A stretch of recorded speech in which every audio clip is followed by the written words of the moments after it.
Aloha, Richard Halverson here. This is ITS128. Today is September 7th. And let me share my screen.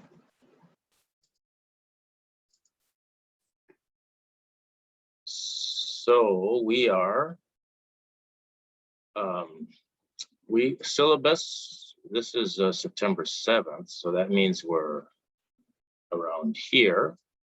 And see, I think we left off about 3 sections into chapter 2. And so we can confirm that by looking at our YouTube and go like up to here. Oops.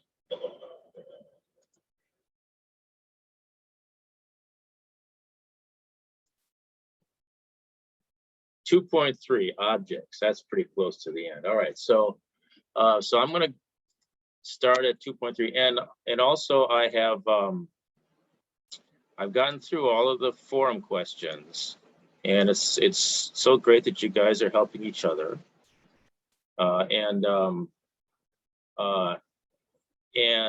also some of the questions that I had there that I've also gotten from you via email.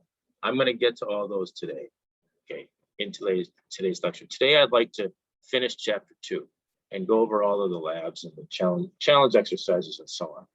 So then Thursday, I think we're having a next class Thursday.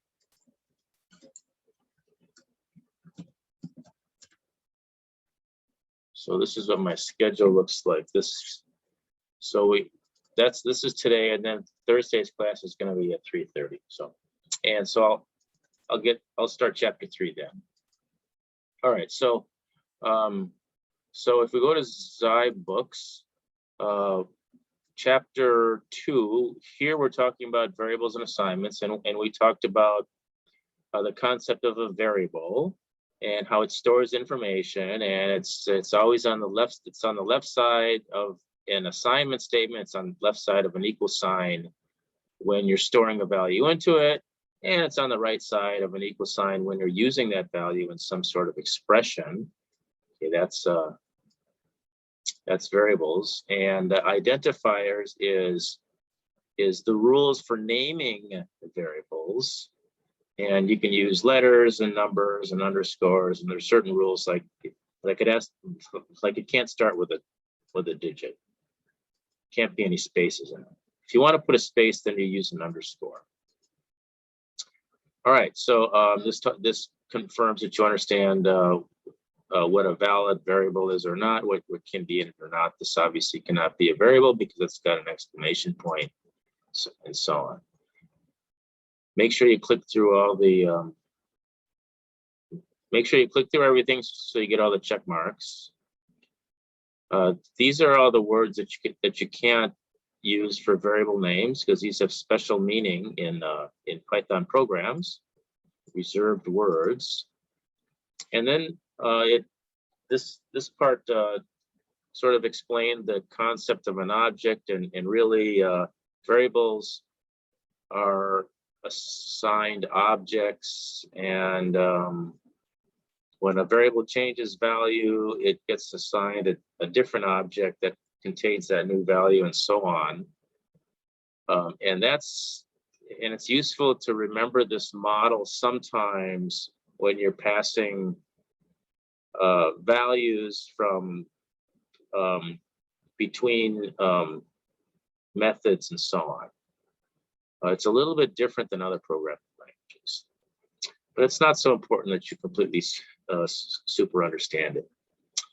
It's not so important that you understand the difference between an object and assigning variables objects and always assigning them new objects.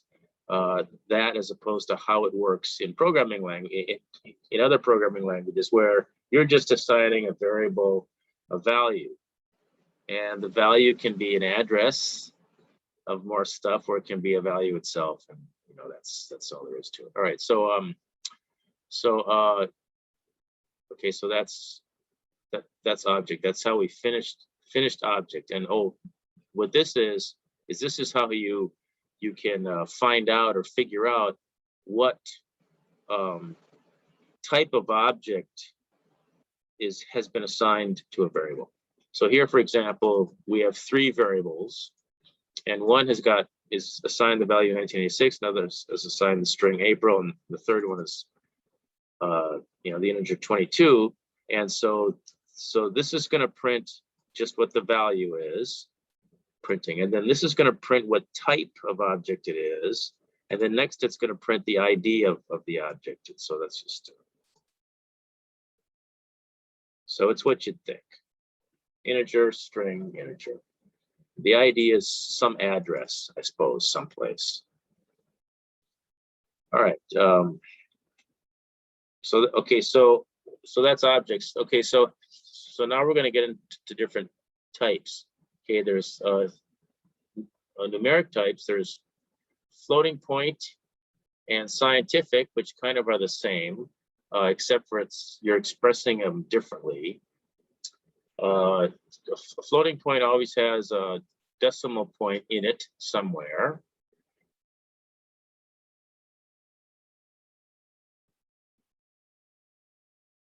And scientific notation is different. It's got a decimal point, but then after that, it's got this E, which means exponent, and then a number after that. And it can be and it's an integer, and it can be a positive number or a negative number. And what this is 1 times 10 to the minus 3rd power. And that would be this. This is 10 to the minus 3rd power. And this is 6.02. Is this like Avogadro's number or something? I don't know. This is a special number in some science.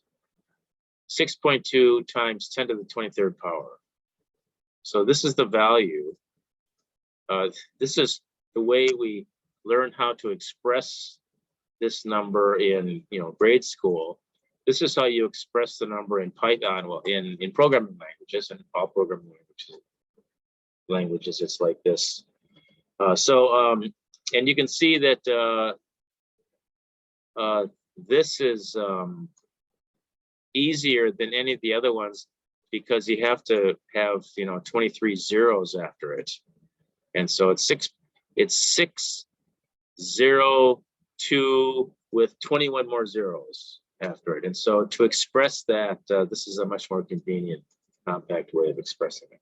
And really, in Python, you express it this way, except for you express it this way.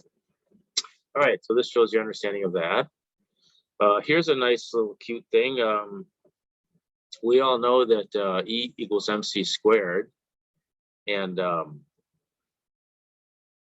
that's Einstein. And what it is it's a relationship between energy and mass, and it can give you some idea of how the theoretical maximum limit to a bomb. Okay, I think this is just my interpretation of this. And so it's how much energy can you break down this mass? You have this mass in kilograms.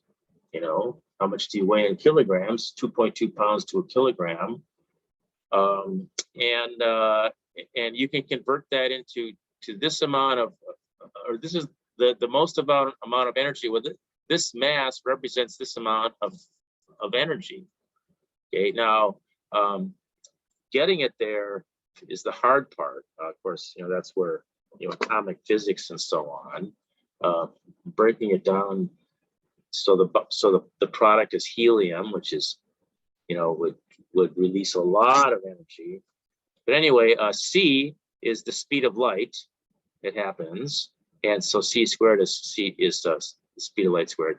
So this is the formula, and you as a programmer don't have to even understand this formula. All you have to do is know how to express it where it's on, it's all in one line, the Python expression for it. So we have some examples here. The speed of light is this, and then we also are. So what we're going to do is we're going to. Okay, so the resulting measure of energy is joules. That's the unit, and a unit equals the mass in kilograms, or joules, which is a measure of energy, and you rate things which give off energy in joules, and like a AA battery is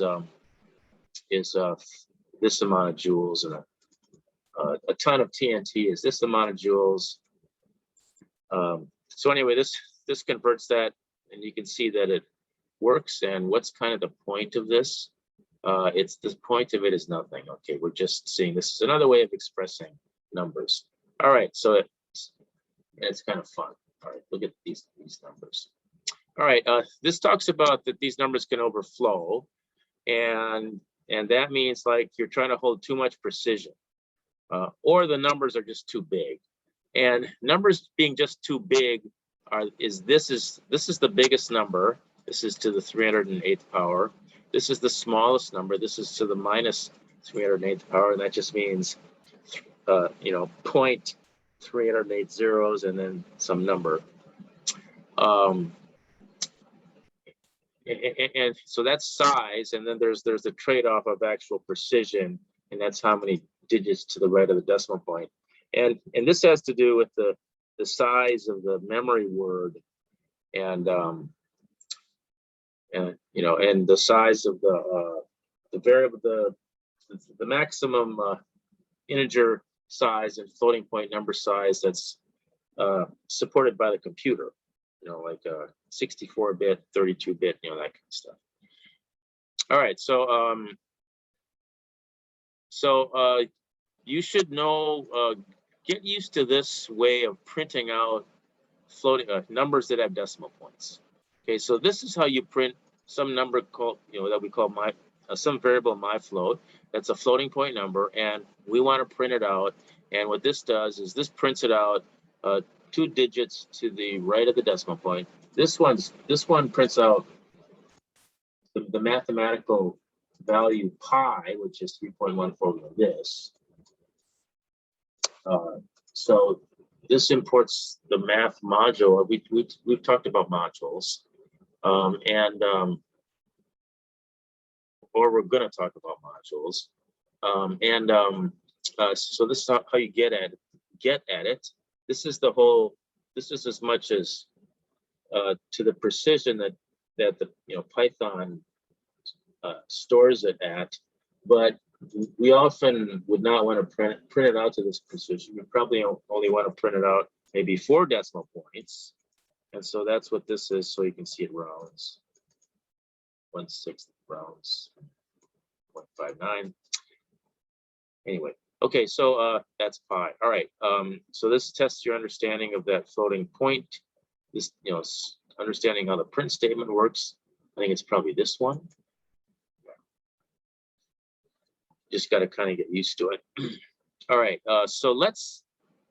Okay, it's 1:45, and I want to make sure I get through your requests. Did anybody ask about? I don't think anybody. Okay, so this is finish the program to compute how many gallons of paint are needed to cover. Okay, so it takes 1 gallon can cover 350 square feet, and so you're inputting the square feet, and you have to have an expression here which figures out the gallons. Well, so you have gallons of paint, because it's got to be this, we're taking this number and having it equal to something, and then something is going to equal this variable, and that's what we're printing out here. So so what is this? Well,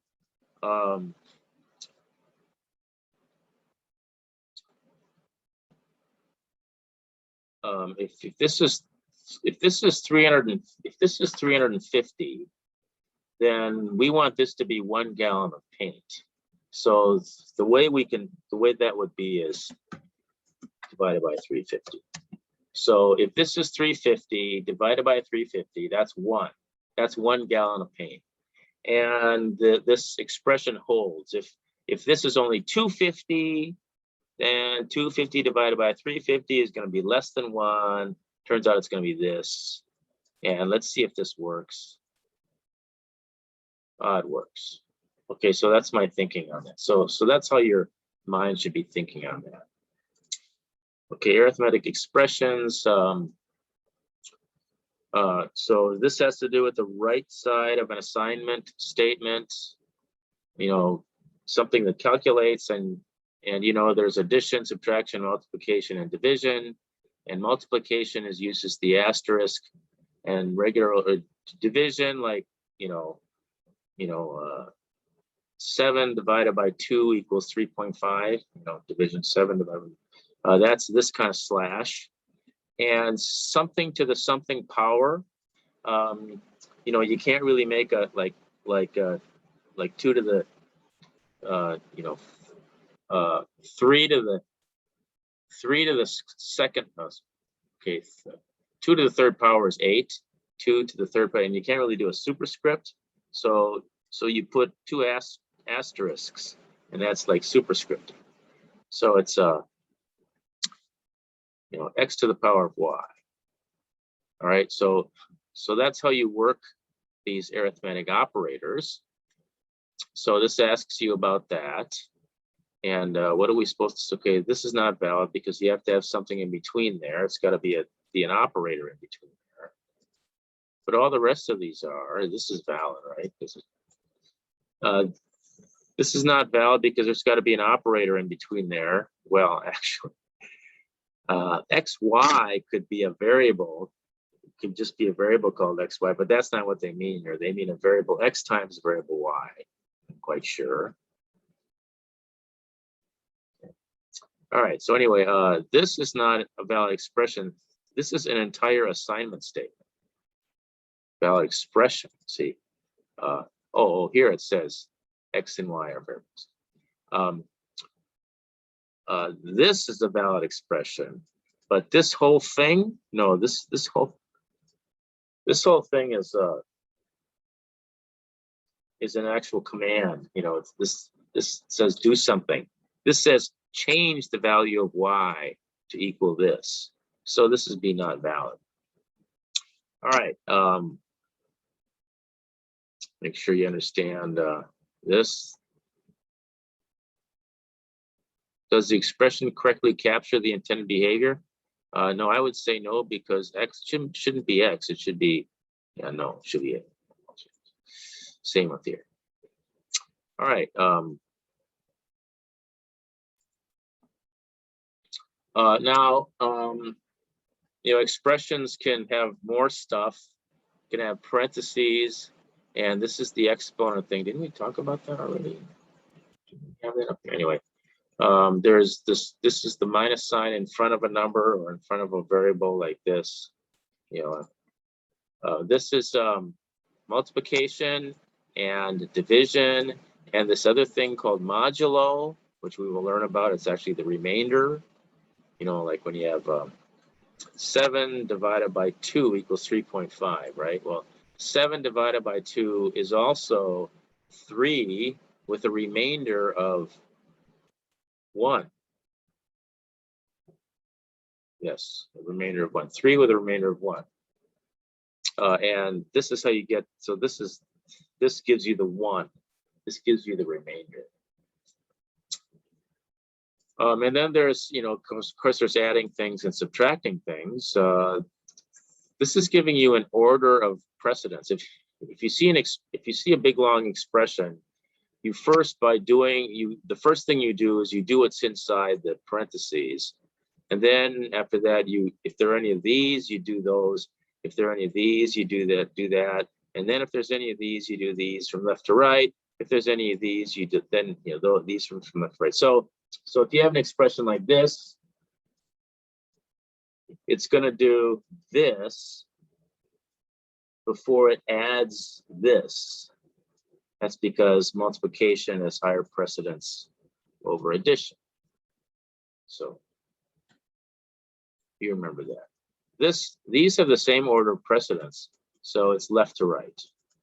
First you do this one, then you do this one. All right, so this shows that. Make sure you click through that, get the points. This tests to see if you understand what parentheses do with operator precedence and when parentheses are redundant. So click through that. All right, here's something that you as a computer scientist or a programmer, this is what you have to do. Some other very smart person that you work with, or you read it on the web or whatever, comes up with this great formula for figuring out how much calories a person burns for a particular amount of time for whatever they're doing, and how much they weigh and how old they are. Okay, so these are the 4 variables, and you use this formula, and lo and behold, you can calculate how many calories that a man will burn.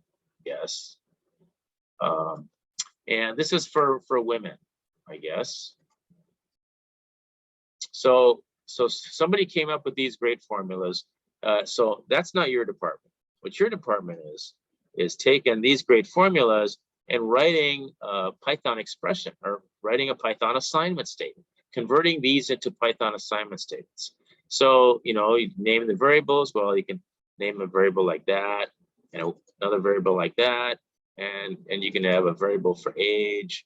You can have a variable for weight, one for heart rate, and one for time, and then you can't have these square brackets. They have to be, regular parentheses, just like all the rest of them. That's okay. They can be embedded.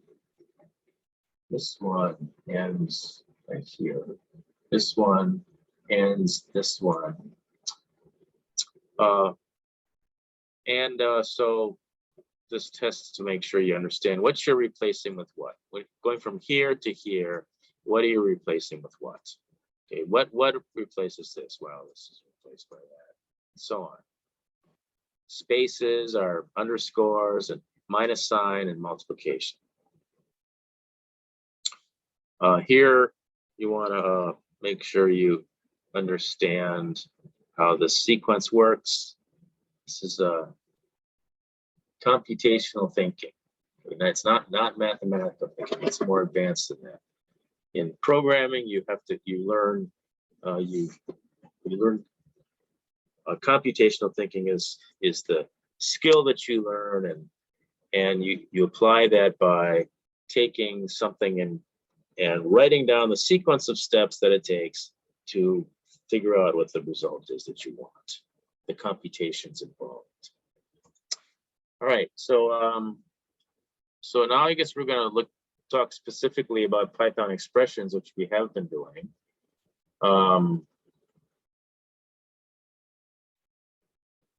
So here's where you're reading in a number for down payment, reading in a number for how much you're going to pay each month, and reading in a number for the number of months. And so you want to figure out how much you're paying totally, and so you're going to pay a certain amount. Pay a certain amount per month, and you multiply that by the number of months, and that's how much you're paying, over the months. But then there's this down payment number, and so you want to take the down payment number, and then you want to add to that the amount that you paid, adding up all the months, and then that's what this is, and you print that out. So this is how it looks when this thing executes. We haven't really learned how to do prompts and so on yet, but anyway, so this tests your understanding of that.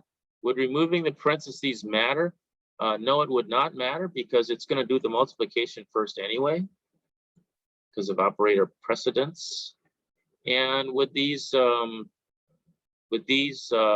would changing it up, where the first thing you did was you computed this. See right here, the first thing you do is you compute that, you store that in a variable, And then down here, you take that and you add it to the down payment and you get the total cost. Is this the same thing? Yes, it is the same thing. So you can do it that way too. Now this is purely preference. I don't even want to go through that because I don't like all these damn silly spaces.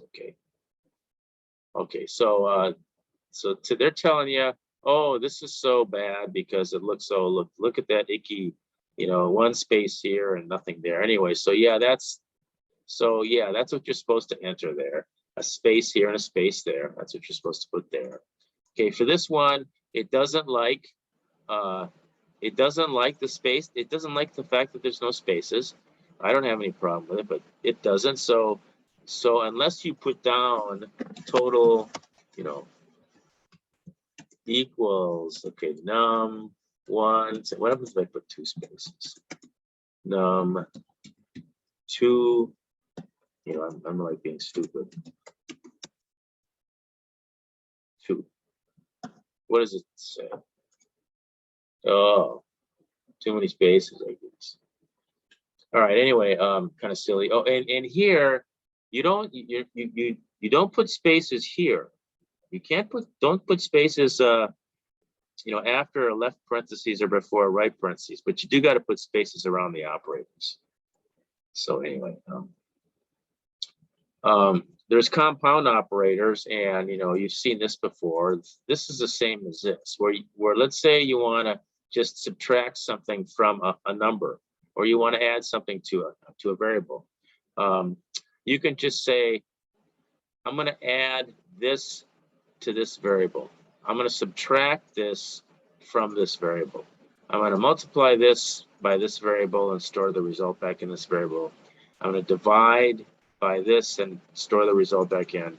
And I'm going to divide by this and take the remainder and store that back in here.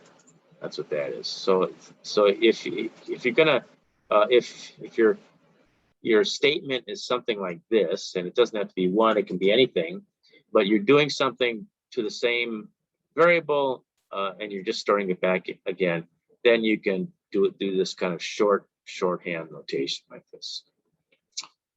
All right. Don't put commas in. Okay, computing the average.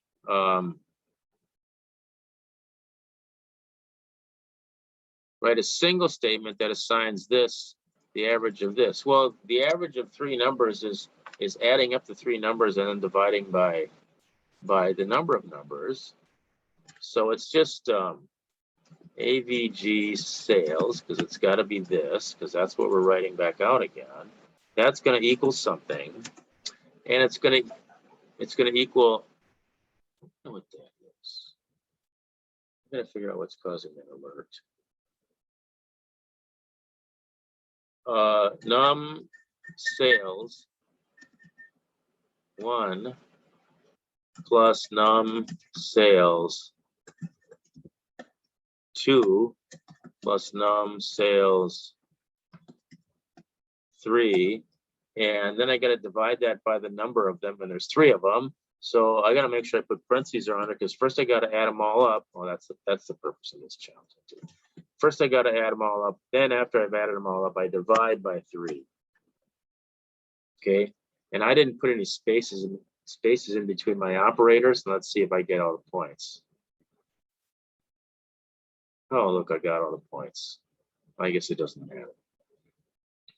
All right, so this one is here's the formula. You have a volume of a sphere volume. Okay, that's what that is. It starts out by initializing it to 0. That's fine.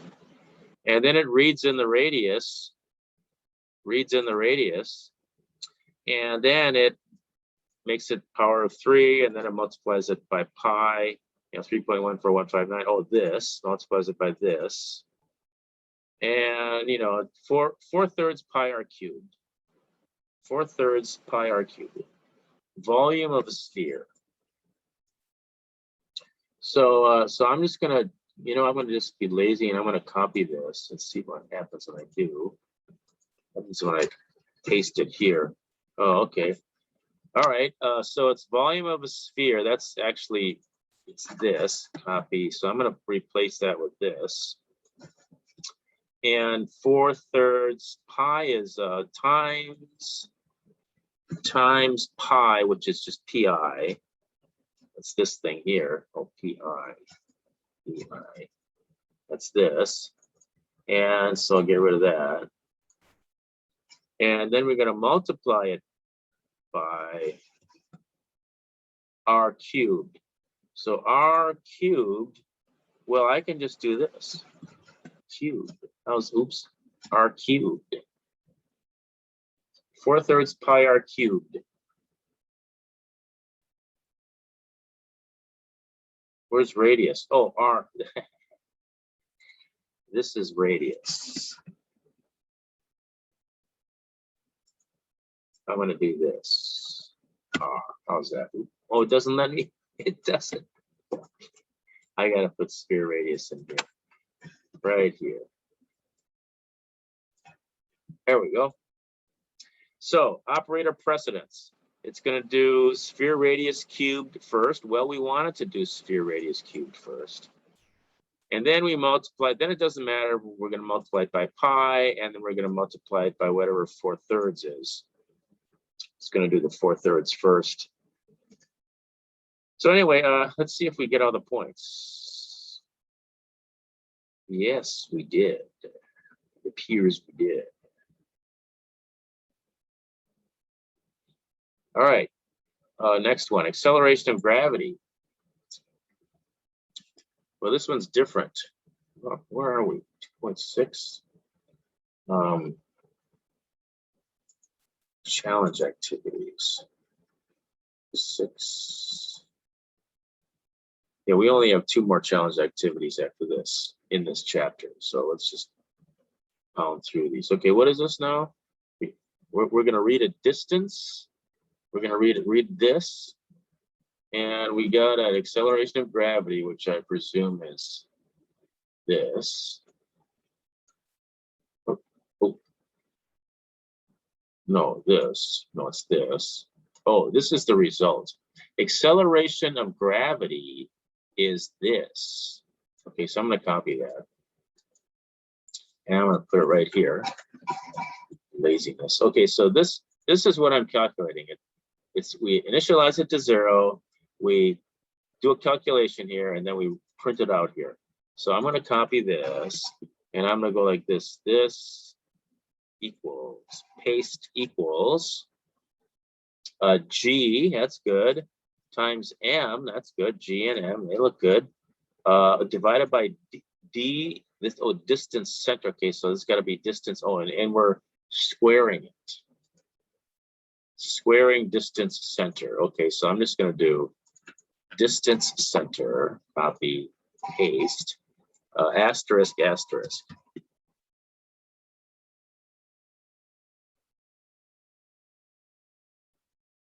Being really lazy about the syntax, about the spaces surrounding my operators, just to do it my way. All right, anyway, let's see, does this work? GM, this G is that, looks like. Okay, so let's see if this works. Yep, see, it's that easy. All right, this talks about this modulo operator, or remainder. So 20 over 10 is 2.0, 50 over 50 is 1, 5 over 10 is 0.5. Okay, well, that's nice. So there's a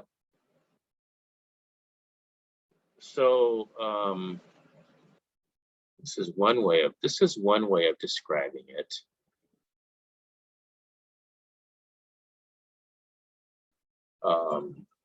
So when you use the slash, just a single slash, you can get back something that's got a decimal point and then something to the right of the decimal point.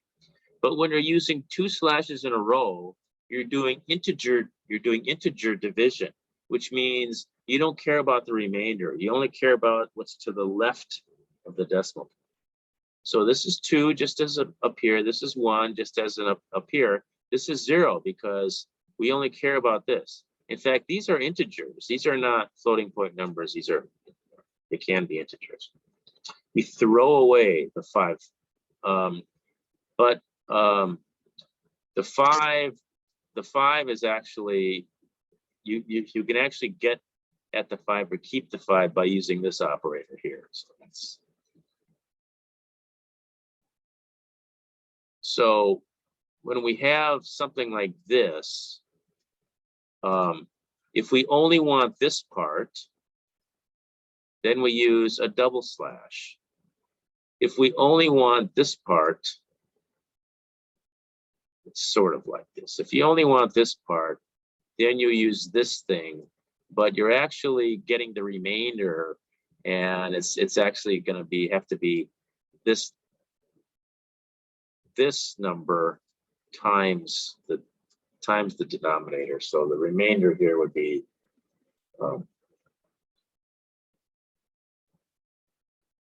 5.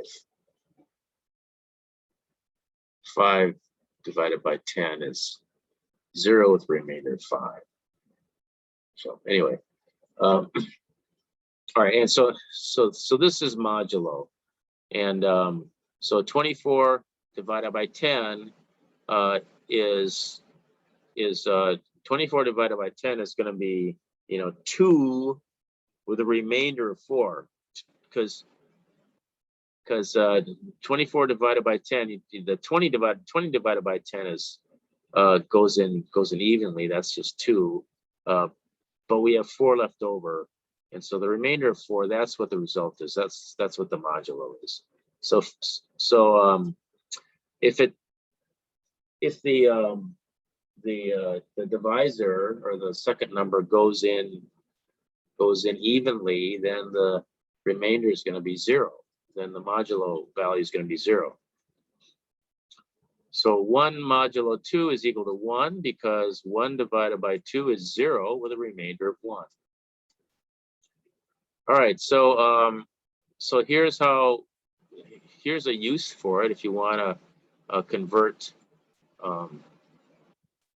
minutes to hours and minutes. We take minutes, and we do integer divide 60, because that says how many whole hours go into what was entered. So that's going to be some integer number, and then what's remaining is going to be some number between 0 and 59. It's going to be some fraction of an hour, and that's how you get that, because those minutes modulo 60. It's going to be some number between 0 and 59. And then this is how you print them out. You're going to print this anyway. So 75 minutes is 1 hour and 15 minutes. This tests your understanding of that. We're supposed to do 59. No, 6. All right, so you can enter the output. Okay, so that's okay. So this is the second to last challenge activity. Enter the output of the integer expressions. So 10 divided by 4 is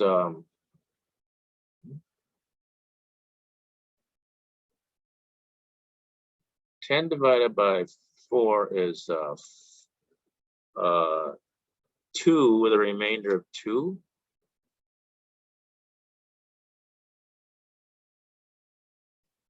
$2.5.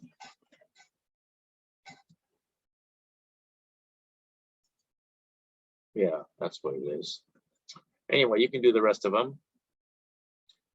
So getting digits. Now, this is kind of a valuable thing to know how to do, because there's a lot of problems that where you have to know this trick. And given the this function and this function, they can be used to get each digit. So for a 3-digit number like this, we we just go through this loop where we take the number, we do mod 10, and that gives you the digit. So 927 mod 10 gives you a 7, and then 927, you know, double slash 10 gives you the 92. So the way to strip off the lowest order digit is to do this. This gives you the lowest order, and this gives you what's left. And so that's now what's left. Well, then you take what's left and you do the same thing again. You strip off the lower digit, and that time you're stripping off the 2. This gives you what's left, which is just going to be the 9. And then what ends up with this one will give you the 9. All right, so so you'll be using this trick a lot for both base 10 and base 2. All right, given a 10-digit, this is how to get the prefix. The prefix, okay, given a 10-digit phone number stored as an integer, use % and double slash can be used to get any part, such as the prefix, you know, so it can get the 936, or it can get the 555, or it can get the 1212. And so it's you know, you can actually just write expressions for this. You know, they got parentheses and stuff in it, but so anyway, it's kind of an interesting exercise to go through. You might want to do that. Let's see,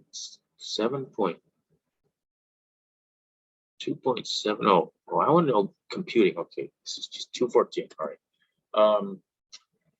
Let's see. 2 points. Compute change. A cashier distributes change using the maximum number of 5. Using them. Okay, followed by $1.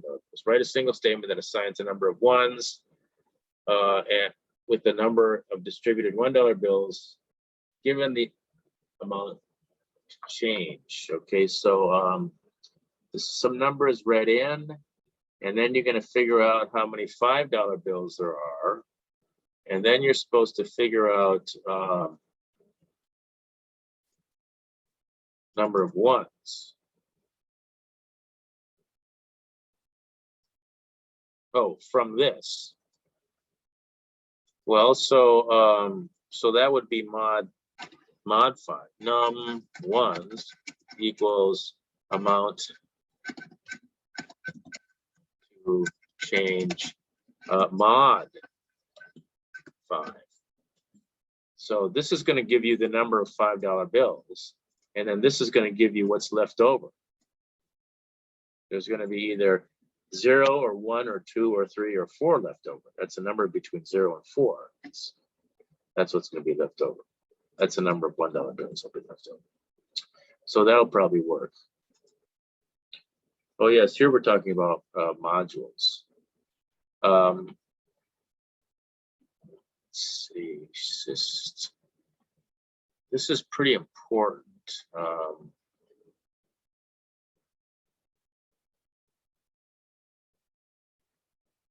All right, this is pretty important, so I got to go through this. It's getting late. So you can split your program up into multiple files, okay?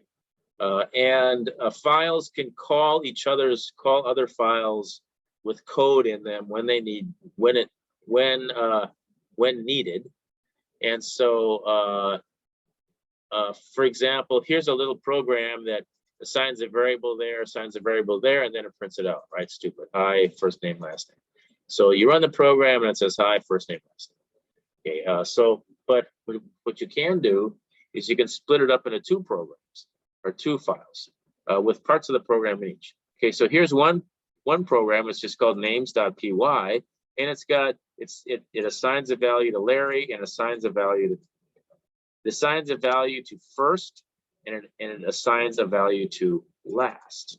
And then in this other program here, which has the same name as this one, by the way. First, we say import names, and import names means go out and find a file called names.py. Oh, look, here it is. Here's one, and bring that file in and put it right there and execute it. So with this there, it's going to bring this in and actually execute it. So when this is done importing, then there is going to be a variable in there called first with the value of Larry. And there is going to also be a variable in there called last, which is got a value of David. And then so here this prints out the same thing, and it's going to print out the same thing. First print out. Oh, and this is how you reference these variables. Names dot first and names dot last, because you imported names. See, so there's that. So you can do that. And so here, okay, so there's that. And then there's this other thing that you want to know about, and that is, here's two modules.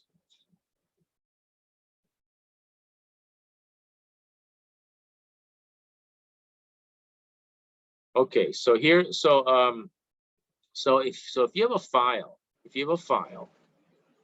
and it's got some stuff in there that you want to use in other programs, but also this file has got some stuff that it uses, you know, when this program is run as a main program. So like in this main program here, what's going to happen is first it's going to do these things, and then it's going to have this test here. What this test is am I running as the main program? And if I am running as the main program, then do this stuff, okay?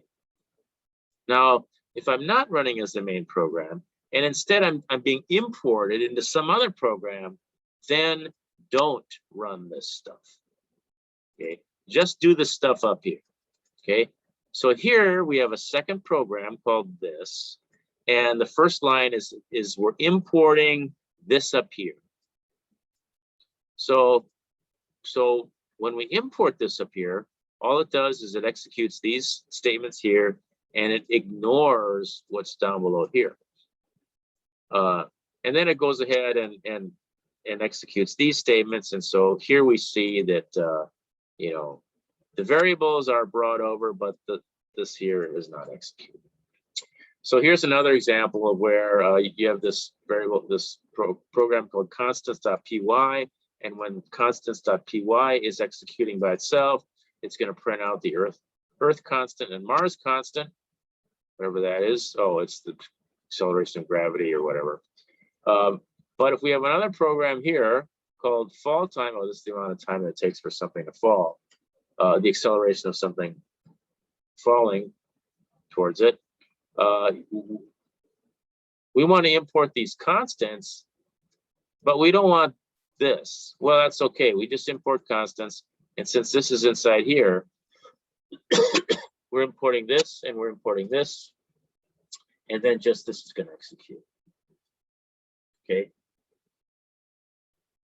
By the way, we're using this math module. We're using the square root function in the math module. Okay. And it's taking this, whatever this is, and then it takes the square root of it, and then that's what this is. The square root of this. So anyway, that's what this is all about. And so this is an important thing to know. Okay, so here we're talking more about the math module.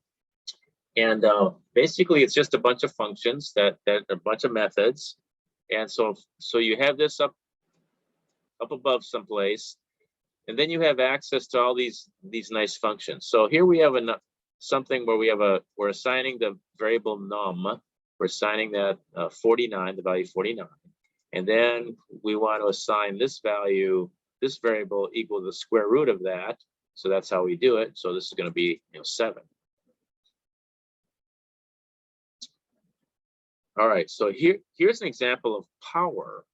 Power is this to the this power. So that's how you do it. Up here you're doing, oh, it's this, I guess. This is This is 2 to the 10th power times number of people. Oh, that's what this is. This is 2 to the 10th power. 2 to the 10th power is 1024. And so this is also 2 to the 10th power, 2 to the 10th power, 2 to the 10th power. How? Okay. Returns b to the e power, base to the exponent power.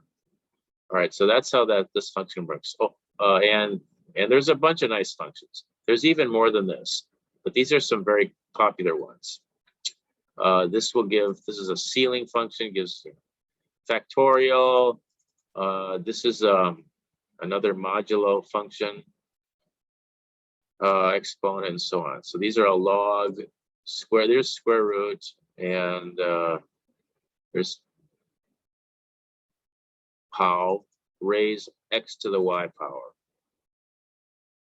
All right, so 2.9.3 is a coding one. Here's a coding one. Let's do this coding. You can work on these. Oh, look, this is, you got to write the code for that. Oh.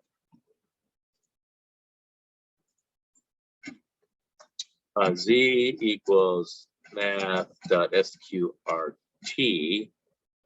of x divided by y. Now, the big question is it just the square root of x? Yes, I'm sure it is. Okay, so I think it's this, the square root of x divided by y. I think this, the square root of x, and then that value divided by y. So that's what I think this is.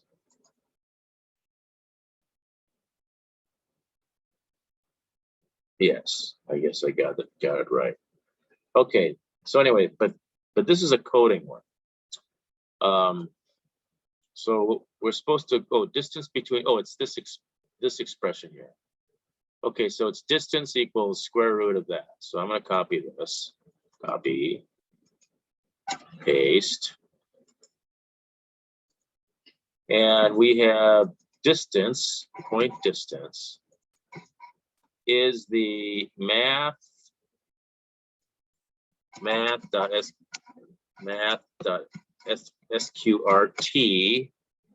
of, oh, this is squared, and this is squared.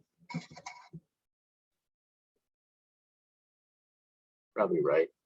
Let's see. Oh, look at that. All right, so that's all. Those are all the challenges that have any kind of. Oh, this is ASCII characters that are Unicode, and we're going to refer to this more sometime. But this is this is the universal way of coding letters. Okay, and these are the decimal numbers. They go from 0 to 127 or something like that, 126, and they're represented. It's 7-bit numbers, so on. So lowercase letters are higher up than uppercase letters. Anyway, so that's that. Oh, there's escape sequences where you can put a backslash in front of something, and then it's as is. It's not a special character. Backslash is a special character. So if you actually want to put a backslash in there, you have to put a backslash before it. So this is actually how to put a backslash. And if you want to put a single quote, you put a backslash before it. If you want to do a double quote, you put a backslash before it. If you want to do a new line, you do a backslash. If you want to do a tab character, you do a backslash like that. And so this kind of says, see here you want to print out hello friend, period. But you want to put hello friend, exclamation point. Well, this is grammatically incorrect. But see, you want to print out these double quotes, but you're using double quotes to enclose the string. Well, so then you put back a backslash in front of these inside double quotes, and then they're just taken just as double quotes, and they're not taken as terminating string or anything like that. All right, so make sure you understand the embedding lots of backslashes and keeping order of them and so on. These are other kind of characters that are not just the American letters. These are different ones and so on. You can look at that. This only goes to for us Americans. All right, so so let's do a we have a couple minutes. Let's do a let's do one of these. Which one was some people having trouble with? Oh, no, people were not having trouble with this one. This was pretty easy. If you look in the forum, this one's pretty easy.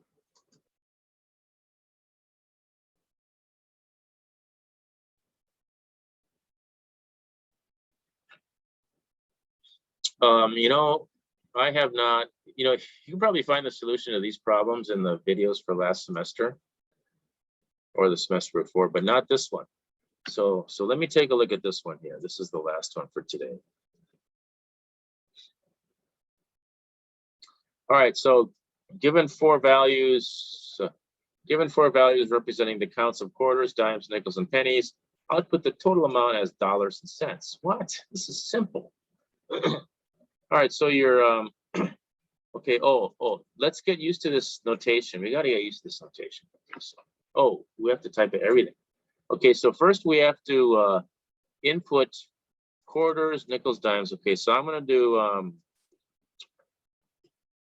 quarters equals int, and I'm going to say input, enter quarters.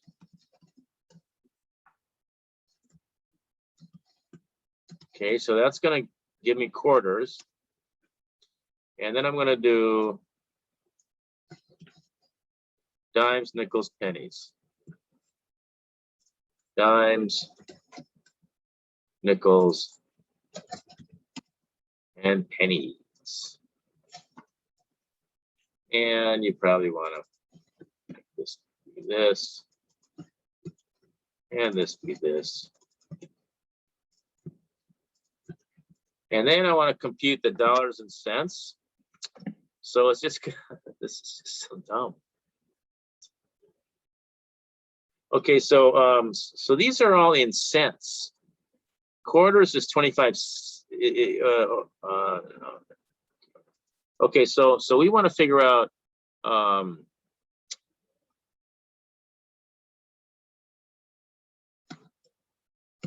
dollars equals.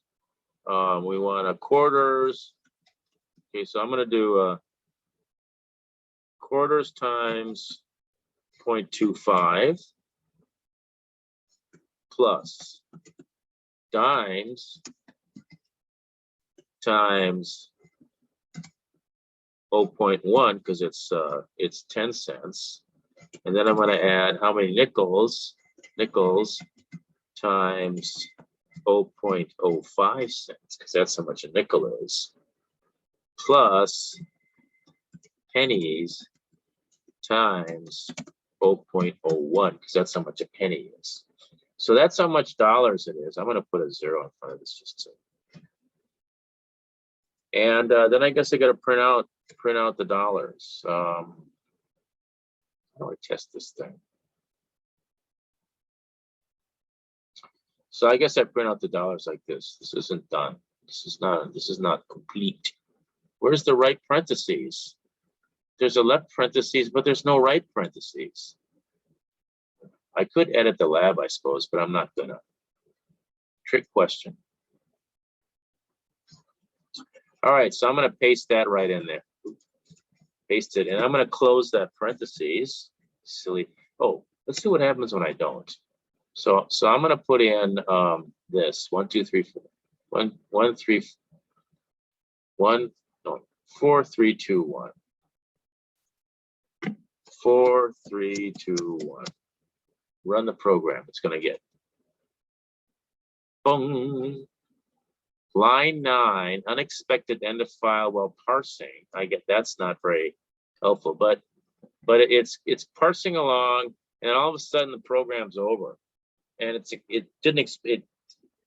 not finished with something. Well, anyway, you have to close the parentheses to close everything. You have to close these. You have to close these. Okay, let's see what this works. See what this does. Run program. Oh yeah, okay. All right, well, anyway, this is the wrong answer. You know why? Because we aren't looking for, we're only looking for this. And what happened was it printed this out, then it printed this out, then it printed this out, then it printed this out, then it printed out what it was supposed to print out. Well, the reason is because I had a prompt inside of each of these inputs, because really this looks better. Copy this, and I'm going to open up, I'm going to paste this in here, and I'm going to save it as in, oops, I don't waste your time. This is called 217.py.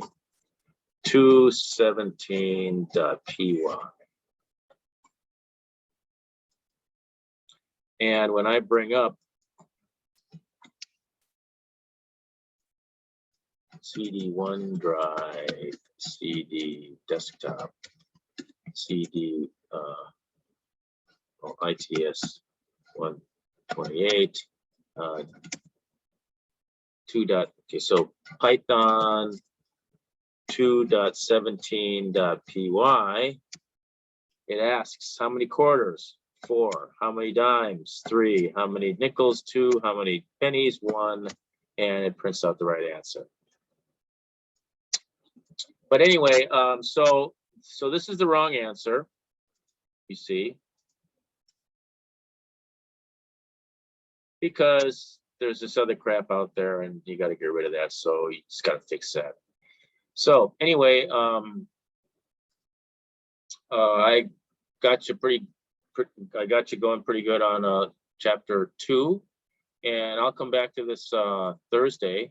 But you could probably, if you looked at the look in the resources of Laulima, you'll see that there's a link to the playlist for last spring, and you might find the solution to some of these there.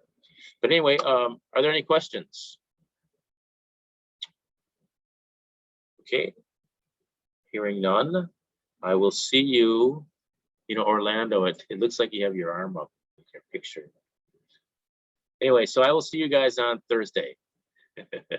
Take care.